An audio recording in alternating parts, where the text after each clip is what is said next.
तर उद्यासाठी बँक निफ्टीला बघायचा प्रयत्न करूयात. तर आता तुम्ही जर शुक्रवारचं जर मार्केट बघितलं असेल, तर मार्केटमध्ये काय झालं? मार्केट कंटिन्युअस एका इतर रेंजमध्ये फसलेलं होतं.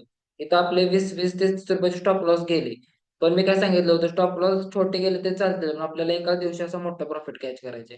आपली पुटची एंट्री कुठे झाली होती? बरोबर या लेवलला आपण पुटची एंट्री केली आणि इतका मोठा प्रॉफिट आपल्याला एका दिवशीच मिळालेला आहे. पैसे दुप्पट, तिप्पट सुद्धा पैसे झाले त्या मोमेंटमध्ये. तर आता उद्या मार्केटमध्ये कसं ट्रेड करू शकतो ते बघा. जर तुम्ही डे कॅन्डल बघितली बँक निफ्टीची, तर चेक करा.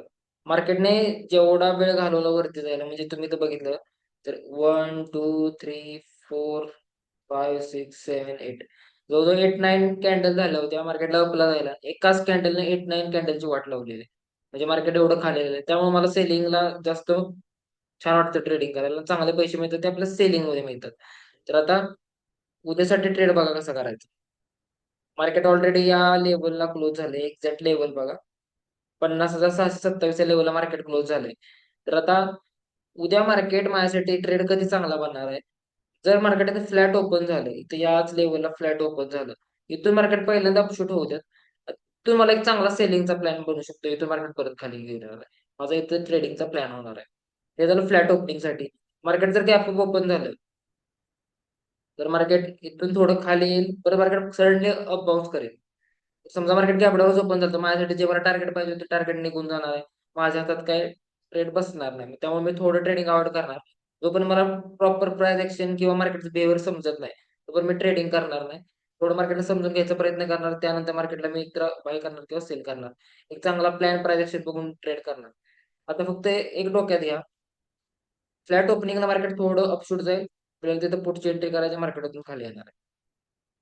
ओके. याच्या व्यतिरिक्त दुसरा कोणता तर माझा बँक एंट्रीसाठी प्लॅन नाही. आता ज्यांना माहिती आहे माझे प्लॅन किती वर्क करतात, त्यांना माहिती आहे मी उद्या कसा ट्रेड करणार आहे आणि किती वर्क करता येते.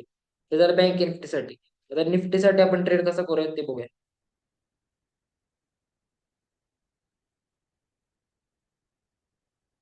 आणि कमेंट मध्ये जरा मेसेज टाका की नक्की तुम्हाला आवडतायत असे अनालिसिस व्हिडिओ पाहिजे का नको. लाईव्ह ट्रेडिंगला तुम्हाला जॉईन करायचे सगळ्यांना माझ्या बरोबर. बऱ्याच गोष्टी अजून आहेत जे तुम्ही करू शकताय. आपल्या बरोबर लर्निंग करू शकताय, बॅचला जॉईन करू शकताय. त्यासाठी पण तुम्ही मला पर्सनली कमेंट मध्ये मेसेज करा.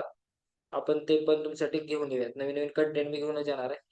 आता इथं जर तुम्ही बघितलं, सेम काय झालंय, मार्केट याच रेंजमध्ये. आता उद्या जर निफ्टी याच लेवल ओपन झालं ना, तर निफ्टीचा टाइमपासच करायचा प्रयत्न करणार आहे. मार्केट थांबलं तर माझ्यासाठी एक नवीन चांगला मोमेंट मिळायचा मला चान्स होईल. तर मार्केट इथून जर कंटिन्यूस मध्ये खाली आलं, तर माझा मंगळवारसाठी आणि बुधवारसाठी मार्केट सायलेंट बघायचा व्ह्यू असणार आहे. मार्केटमध्ये जास्त काही मुवमेंट मला दिसणार नाही. त्यामुळे उद्या मार्केट याच लेवल ओपन स्लाइड झालं पाहिजे. एवढाच प्लॅन निफ्टी आहे. निफ्टीत मी काही जास्त उद्या ट्रेड करणार नाही.